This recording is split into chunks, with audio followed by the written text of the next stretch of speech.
সংগ্রাম করেছেন সেই বাড়িটি ওই বিকৃত মানসিকতার যারা পোষণ করে তারা আমাদের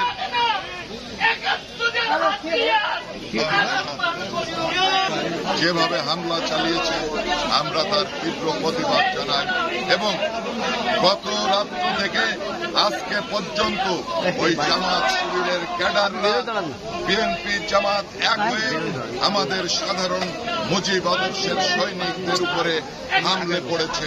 প্রিয় বন্ধুগণ, ৫ তারিখের পরে শত শত মানুষকে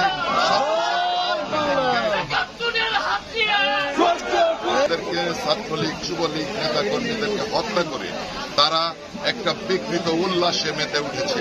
আজকে শেখ হাসিনাকে হত্যা মামলার আসামি করা হয়েছে, বিভিন্ন মামলার আসামি করা হচ্ছে, কিন্তু ৫ তারিখের পর থেকে যে হত্যাগুলো হচ্ছে তার বিচার কার বিরুদ্ধে হবে, তার মামলা কার বিরুদ্ধে হবে, ওই ইউনুসের বিরুদ্ধে হবে নাকি কোটা বিরোধী আন্দোলন যারা করেছে তাদের বিরুদ্ধে হবে। আজকে আপনাদের কাছে থেকে যায়।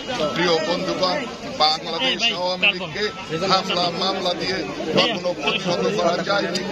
৭৫-এর ১৫ই আগস্ট আমরা অনেক পরীক্ষা দিয়েছি। ৭৫-এর ১৫ই আগস্টের পরে বাংলাদেশকে কেউ এগিয়ে স্থানের টাকা প্রায় ৮০ টাকা পাওয়া যায় ১ টাকায়।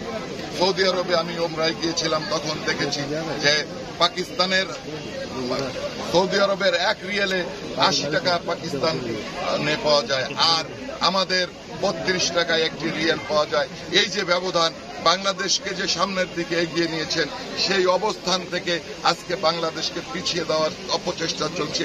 এই অবস্থার সাথে বাংলার সাধারণ মানুষ মেনে নেবে না, মেনে নিতে পারে না। আমরা সকলকে সংগঠিত করছি, সারা বাংলাদেশের মানুষ যে দুর্বার গণ আন্দোলন গড়ে তুলব, সেই আন্দোলনে এই সরকারের পতন হবে এবং আগামীতে বাংলাদেশে যে নির্বাচন হবে সেই নির্বাচনের মাধ্যমে আওয়ামী লীগ ক্ষমতায় যাবে। আপনারা দেখেছেন এত নির্যাতন উৎপীড়নের পরে গত রাত্রে কিভাবে ওই ধানমন্ডি ৩২ নম্বরের সামনে নারী পুরুষ সহ সকলে একত্রিত হয়েছেন। আজকে এই সরকার ভীত হয়ে তাদের উপর যে অত্যাচার নির্যাতন করছে, এই অবস্থা আমরা চলতে দেব না, এই অবস্থা আমরা চলতে দিতে পারি না। অচিরেই আমরা সংগঠিত হয়ে ওই ঢাকা অভিমুখে মার্চ করব। জয় বাংলা, জয় বঙ্গবন্ধু।